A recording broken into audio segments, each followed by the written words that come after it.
It was a chilly December morning when we left London to accompany my parents on a trip they'd been given as a golden wedding anniversary present.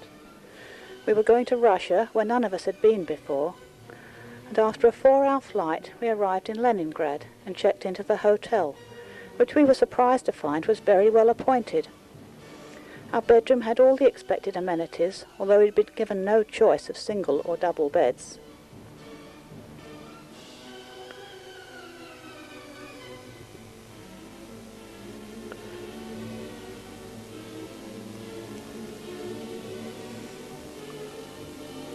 The bathroom was standard for a hotel. It had plugs in the basins and had been carefully disinfected.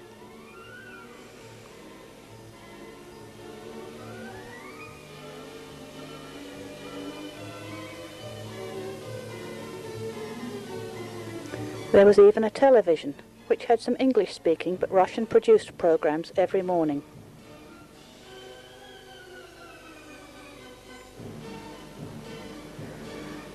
Seen from the outside, we found the hotel was 16 stories high and it had 1,200 rooms. When we left the plane, we'd been arbitrarily allocated to specific coaches, with each coach going to a particular hotel, over which we had no control. In the same way, our daily excursions were arranged by InTourist on a master plan, which ensured that no destination was overloaded with tourists on a particular day, but that everyone visited the appointed sites at some time.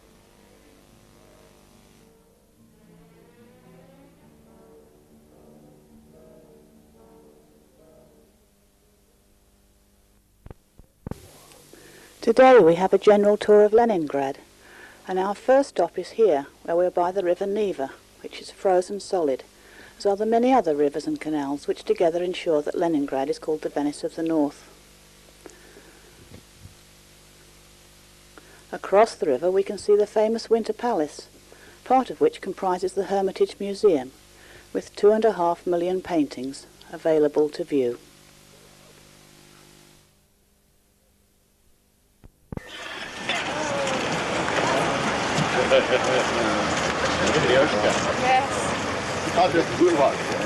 Tobak? Ja, har du haft cigarrer med everything over Here we see the Alexander Column and listen to the multilingual chatter of the other tourists around us.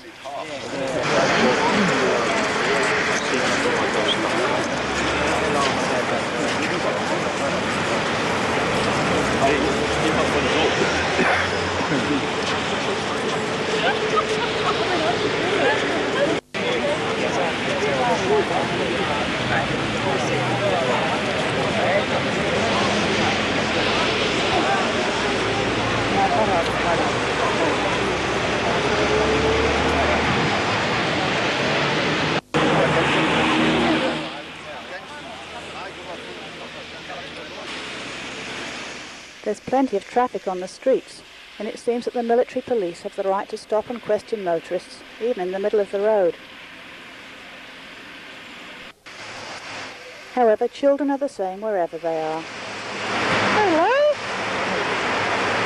Nice to see you. That's nice. Thank you. Center of political life of our city was the target number one for fascist aircraft in the last war. That's why this district was badly destroyed in the last war, including the cathedral.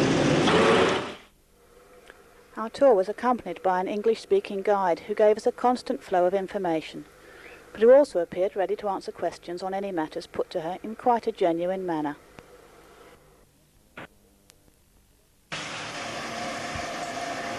Although it had been suggested to us that the Russian people might not like being filmed, this crowd of passers-by in the main street seemed quite unconcerned about the camera as they go about their business.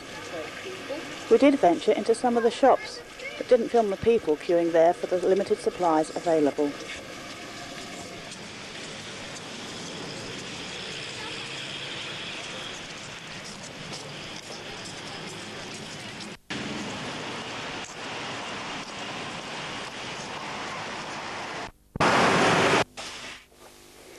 From our hotel window, were it summertime, we would have a beautiful view of the sea. But now it is a desolate, frozen waste.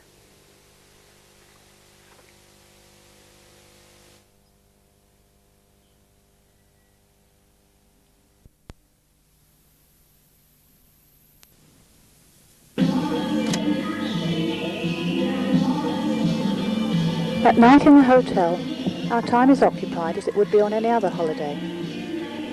Most alcoholic drinks are available at a reasonable price, but the difference is that one can only use foreign currency. That is, anything except Russian rubles. This means that Russian nationals do not have access to any of the facilities unless they can exchange their rubles, which they're constantly trying to do at inflated rates of exchange on the black market.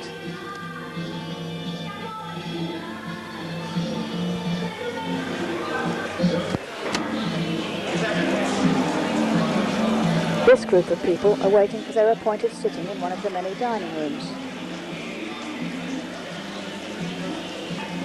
While here, one of the Eastern European nationals has enjoyed too much of the alcohol which is not normally available to them. The hotel has visitors of very many nationalities, but in general the staff show no particular interest in any of them.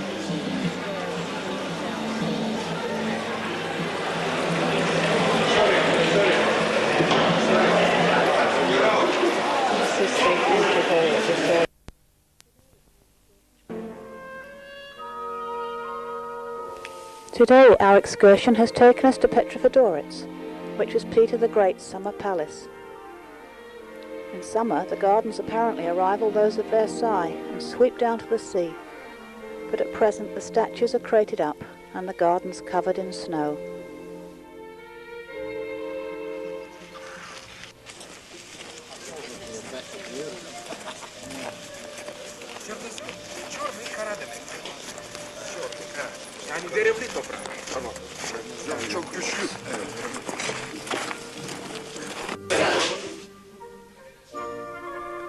Upon entering the building, the first thing we have to do is to go to the cloakroom where we have to leave our coats, so it's considered bad manners to wear them when indoors. Secondly, we have to be provided with soft overshoes in order that we don't damage the floors whilst walking around the building.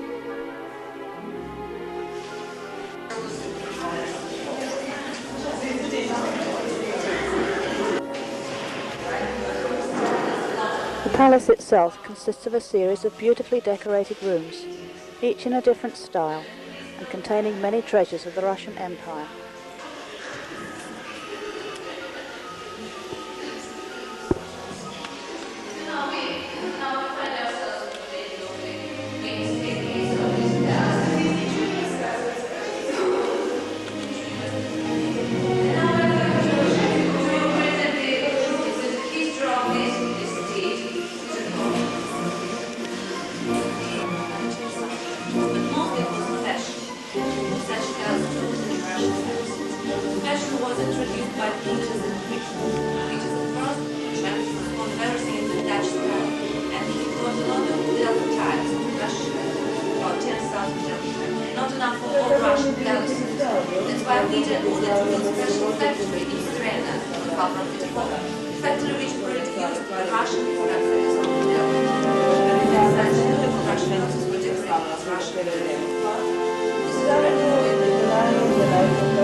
These photographs show this room after the Second World War and clearly demonstrate the devastation of the building at that time. Since then, it has obviously been restored in the lavish manner we see now, and it's difficult to equate the fact of this expense when we know about the poor living conditions of some of the population.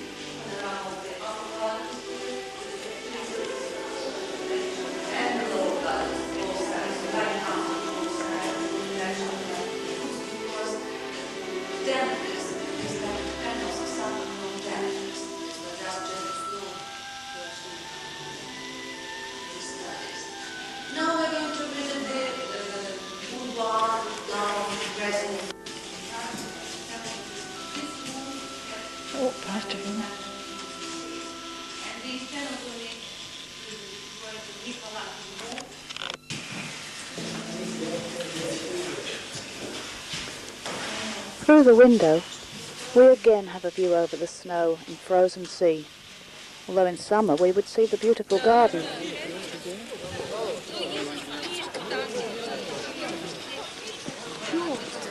That's right, I should be down by the sea. Oh, you always want to be by the sea. See there.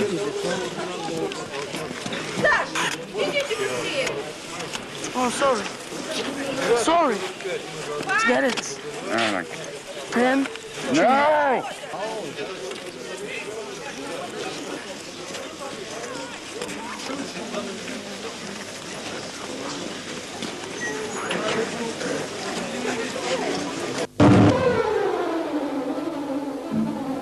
The coach drive that we take back to Leningrad covers about 30 miles, most of it through very sparsely inhabited countryside.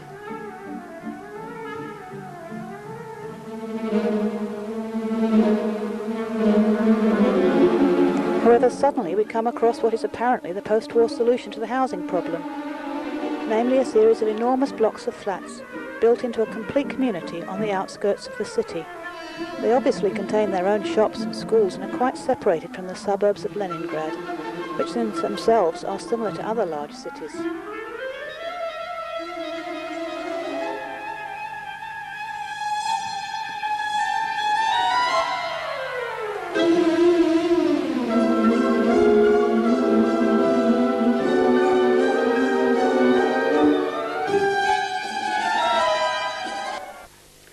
Back at the hotel, we sit at our appointed place in the dining room for the meal chosen for us by our in-tourist guide. This is usually rather bland and consists of fish or an unidentified meat dish served with rice or potatoes. Certainly we are adequately nourished, but I'm likely to overeat. From the window we can see that today is one of the rare winter days when the sun is shining, and people are out on the ice enjoying the weekend by walking the dog, skating or even sailing an ice yacht.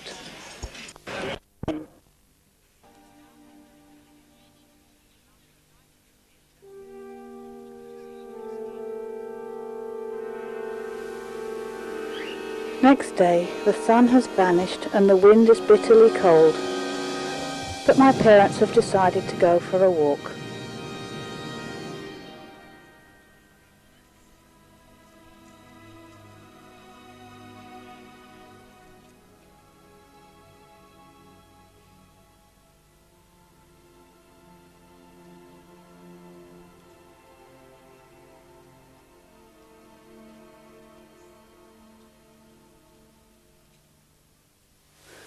We are hoping to go over the road to visit this department store.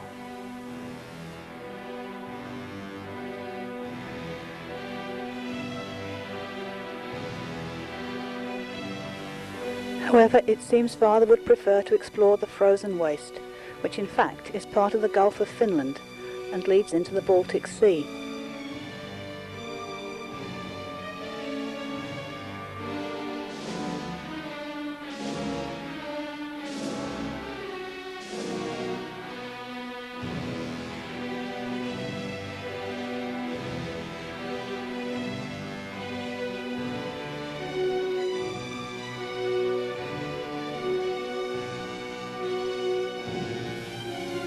We are told that the intention is to make this area into an attractive seaside tourist resort, but at present all there is are these massive blocks of flats and the one hotel in which we are staying.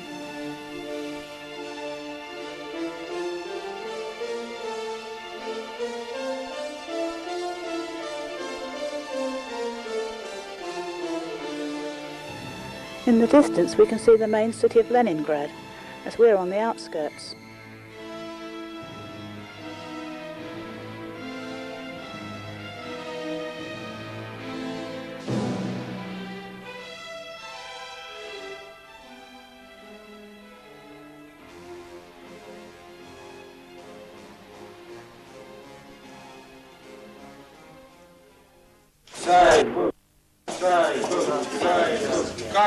At last we were able to enter the warmth of the Berioshka.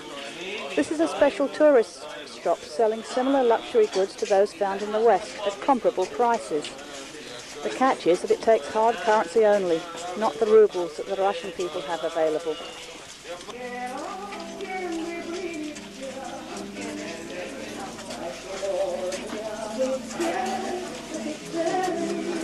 Here we have everybody. At the end of our stay in Leningrad, we're to go on an overnight train to Moscow, which is a 400-mile journey.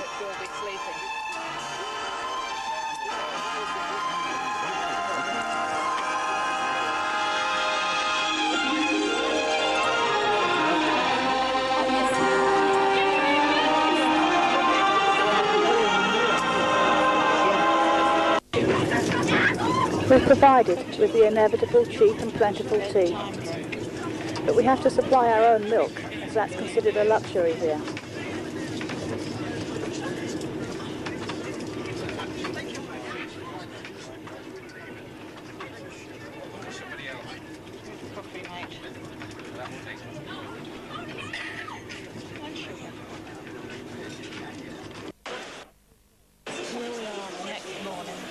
On arrival at Moscow, we're allocated to the Cosmos Hotel, near the centre of the city. It's 8 years old and again very large.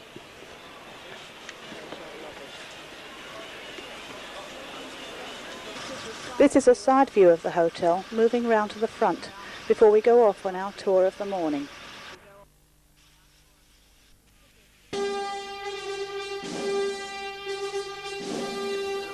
After breakfast, we find the weather is milder and slushy snow abounds everywhere.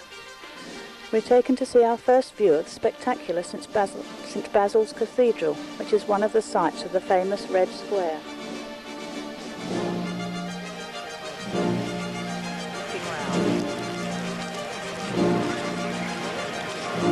The Red Square is a large space bounded on one side by the wall of the Kremlin.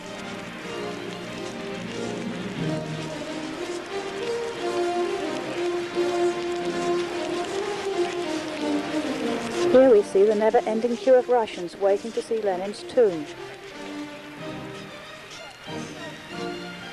And now we watch the changing of the guard, which takes place on each hour.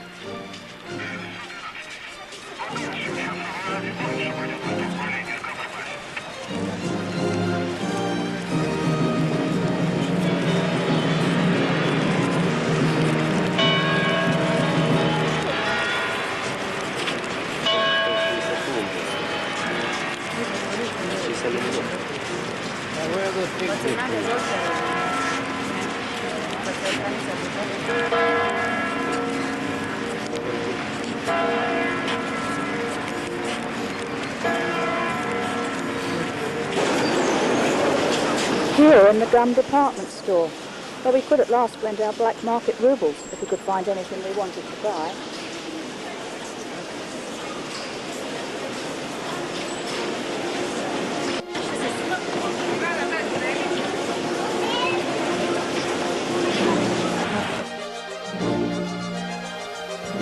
Across the river Moskva, we see again the outer wall of the Kremlin, with a view of some of the buildings within.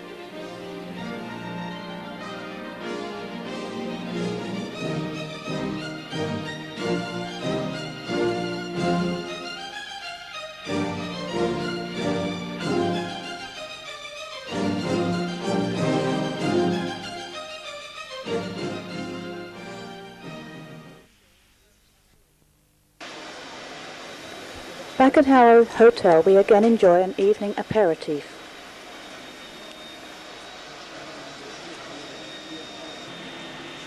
Meanwhile, an unofficial director gives permission for us to film a professional modelling session which is going on.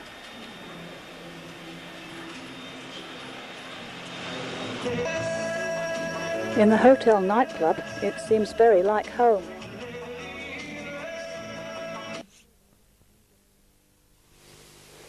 The bedroom is similar to our last one, with only one difference. That is the addition of a mask each to use in case of fire. From the window we see one of the metro stations, with crowds of people streaming to their work. Behind the station, soaring to the sky, is a monument dedicated to the first astronaut, Yuri Gagarin.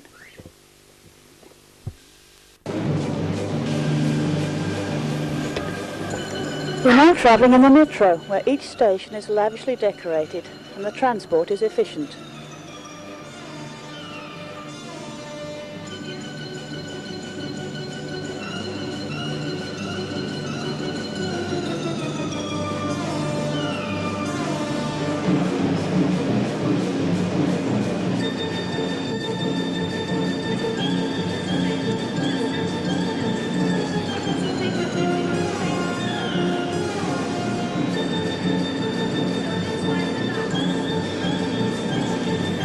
A few pence buys a ticket for a single journey anywhere in the system, and we could travel unaccompanied if we wished, although today we're in a group.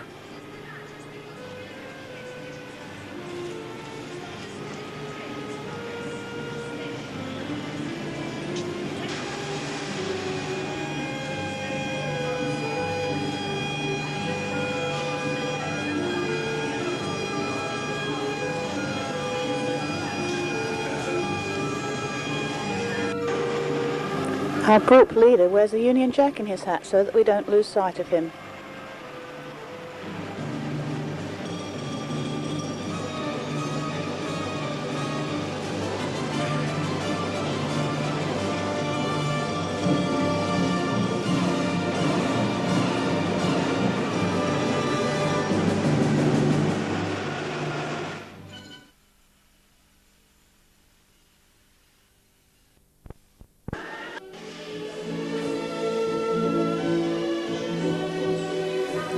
Our visit today is to the Pushkin Museum, which is full of famous and varied works of art.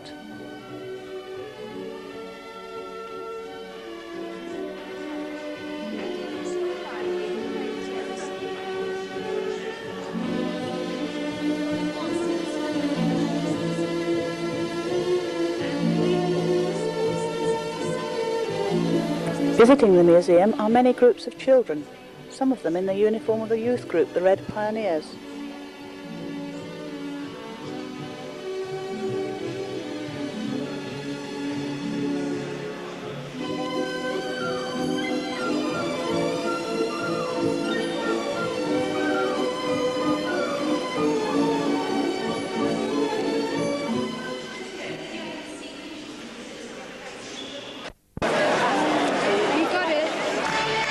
This evening we're to enjoy the Moscow State Circus with a wide variety of acts.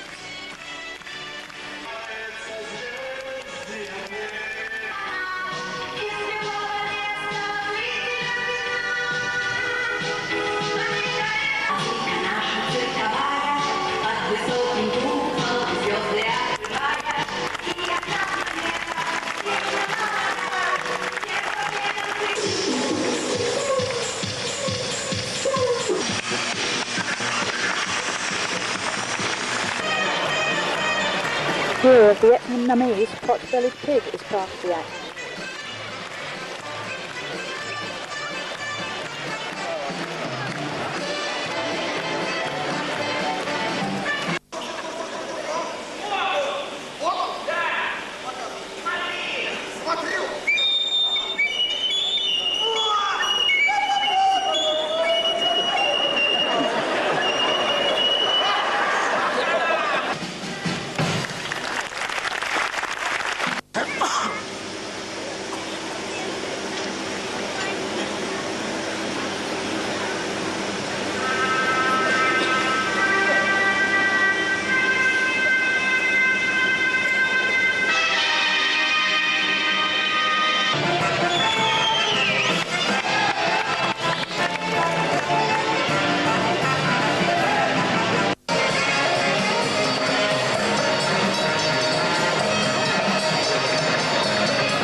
In the interval, we are amazed to see the floor of the ring is lowered in exchange for an ice rink.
From our window, as we study the constant snow clearing taking place, we realise that most of the workforce are female, and they're given no mechanical help.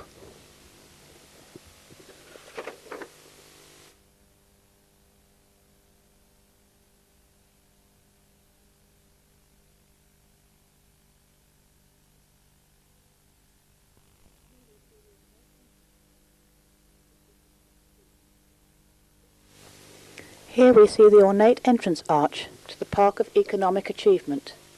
This contains an enormous variety of pavilions with 100,000 exhibits representing the history, culture and technology of the Soviet Union.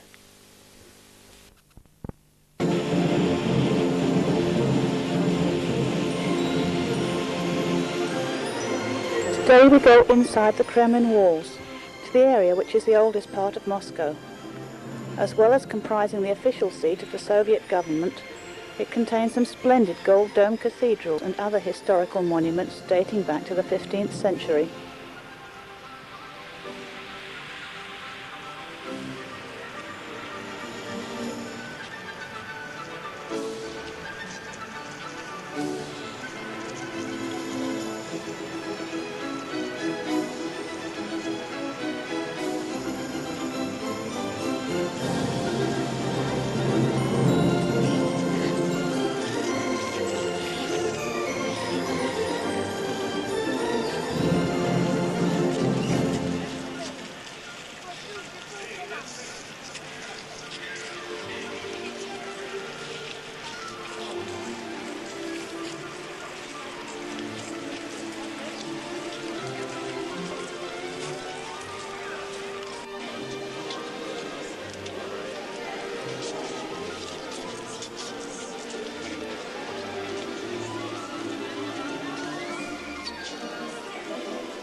These are the cars of the state's officials. Obviously, they can have any colour they want, as long as it's black.